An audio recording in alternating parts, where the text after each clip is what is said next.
Assalamualaikum warahmatullahi wabarakatuh. Selamat malam para pejuang cuan. Gimana kabar kalian? Semoga kalian sehat semua dan saya doakan sukses semua buat kalian. Amin. Mantap jiwa ya.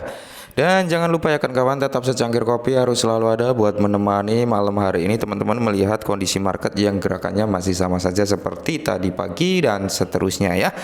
Oke teman-teman, mengantisipasi perihal video saya 2 hari yang lalu perihal Sinja migrasi ke versi kedua teman-teman ya. Ya itu gini teman-teman, kalau kita lihat ya, Sinja memang benar-benar akan migrasi teman-teman. Tapi ini nanti saya dibilang ini enggak ya, copy paste konten enggak gitu ya maksudnya ya. Jadi gini teman-teman, 2 hari yang lalu saya sempat bilang ya bahwasanya Sinja ini bermigrasi ke V2. Tapi di situ juga ada komen-komen yang kalian salah berpikir begini-begini bahwasanya Sinja migrasi ke begini ya. Oke teman-teman, jadi yang kemarin saya bilang migrasi itu merugikan holder ya kan, itu perlu kalian garis bawahi ya.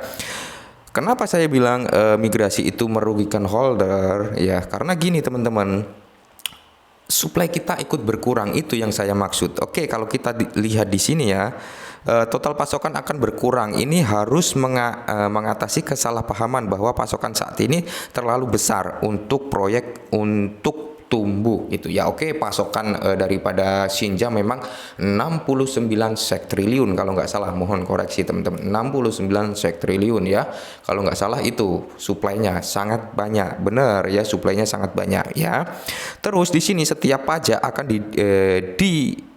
setiap pajak akan independen. Kami akan dapat menaikkan dan menurunkan alokasi pajak beli atau jual, transfer atau per satu. Oke. Nah, di sini juga teman-teman dijelaskan ya, perdagangan akan dinonaktifkan selama 2 minggu sebelum peluncuran. Selama periode ini pemegang Sinja versi 1 akan dapat menukarkan Sinja versi 2. Ini akan memberi setiap orang kesempatan yang sama untuk mengklaim token V2 mereka sebelum diluncurkan, seperti itu. Oke.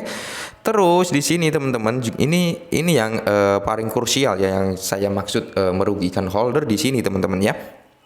Karena total pasokan berkurang, pemegang akan menerima lebih sedikit token daripada sebelumnya. Ini yang saya bilang merugikan. Walaupun di sini diklaim ini tidak akan mempengaruhi nilai token mereka, yaitu jika Anda memiliki Sinja versi ke-1 senilai $1.000, maka saat perdagangan dinonaktifkan Anda akan menerima Sinja V2 senilai $1.000 juga. Nah, jadi dari tim Sinja ngeklaim bahwasanya jika nilai token kalian itu bernilai $1.000 ya kan, maka ketika terjadi migrasi V2 menjadi $1.000 juga gitu, dengan catatan token kalian berkurang gitu teman-teman ya.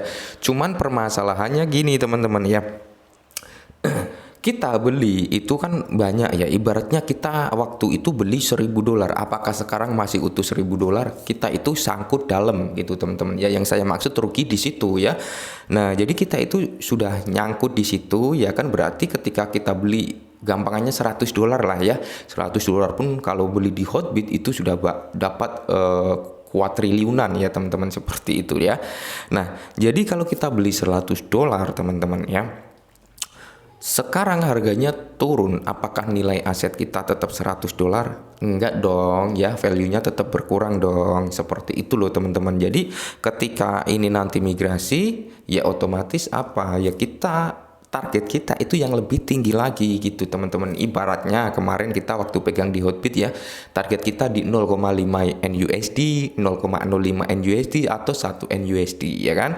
Jadi ketika nanti terjadi migrasi berarti target kita lebih tinggi lagi ya, entah di 20 NUSD atau di 30 NUSD kayak gitu loh yang saya maksud teman-teman. Jadi yang dimaksud merugikan holder itu ya dengan cara pemangkasan itu tadi, di mana ada pengurangan supply juga yang dipegang oleh holdernya gitu loh, yang saya maksud seperti itu teman-teman ya. Jujur saja teman-teman, saya masuk di Sinja $100 ya, dan sekarang buat beli rokok sebungkus nggak dapat tuh ya. Dan kalau saya jual sekarang ya otomatis saya rugi dong. Apakah saya nanti bisa beli lagi buat Sinja V2-nya? Ya enggak dong, seperti itu loh konsepnya teman-teman. Jadi yang kemarin sempat bilang kamu itu salah persepsi perihal migrasinya ini Sinja dan sebagainya ya. Kalau migrasinya Sinja bertujuannya untuk menjadi DAO ya, kalau nggak salah kurang lebih seperti itu teman-teman ya. Kalau nggak salah tolong dikoreksi seperti itu. Emang tujuannya bagus teman-teman, cuman yang saya bilang merugikan holder itu adalah pemangkasan aset gitu ya kan, pemangkasan aset holdernya. Nah selama ini kalau kalian lihat ya, kita bukannya mau ngevote Sinja atau apa, tapi kita berbicara realistis sedikit gitu teman-teman ya. Jadi gini ya, walaupun Sinja migrasi ke V2 saya tetap pegang karena saya memang sudah nyangkut dalam di Sinja gitu ya. $100 buat beli rokok sebungkus sekarang sudah nggak dapat kayak gitu teman-teman ya. $100 buat beli rokok sebungkus nggak dapat ya kan. Kalau saya jual saya juga rugi, lebih baik saya biarkan. Kalau mau jadi abu ya jadi abu sekalian, kalau mau jadi cacing ya jadi cacing, kalau mau jadi naga ya syukur alhamdulillah kan, seperti itu teman-teman ya. Jadi gini, ketika aset kalian nanti ya, karena kita gini ya belum tahu sih ini pemotongannya nanti berapa, dia akan menghilangi zeronya berapa kita belum dikasih tahu ya. Semisal kita punya 1 triliun token ya, 1 triliun token berarti kan zeronya kita ada 12 kan, 1 triliun. Ketika dia mau ngurangin 9 zero berarti kita tinggal punya 1000 token dengan total value yang sama gitu teman-teman ya. Yang tadinya kita target 1 NUSD kita sudah dapat cuan banyak, bisa beli mobil, bisa beli ini dan sebagainya. Tapi ketika ada migrasi pemotongan token berarti target kita harus lebih tinggi lagi untuk mencapai apa ya, angan-angan kita di awal yang waktu itu targetnya 1 NUSD kayak gitu loh yang saya maksud ya. Jadi yang saya maksud merugikan para army yaitu tadi teman-teman, dimana aset yang kita pegang itu juga ikut berkurang. Nah sekarang kita lihat token migrasi ya, token migrasi yang sudah terjadi, yang waktu dekat ini terjadi adalah Saitama ya kan. Saitama pergerakan harganya masih setak-setak di area-area itu saja gitu teman-teman. Dan di sini developer dari Sinja pun menjelaskan ya, dia menjelaskan bahwasanya mana tadi yang kita bahas awal tadi ya, perdagangan akan dinonaktifkan, bukan yang ini ya. Yang mana ya, apakah yang ini? Kita cek dulu teman-teman ya.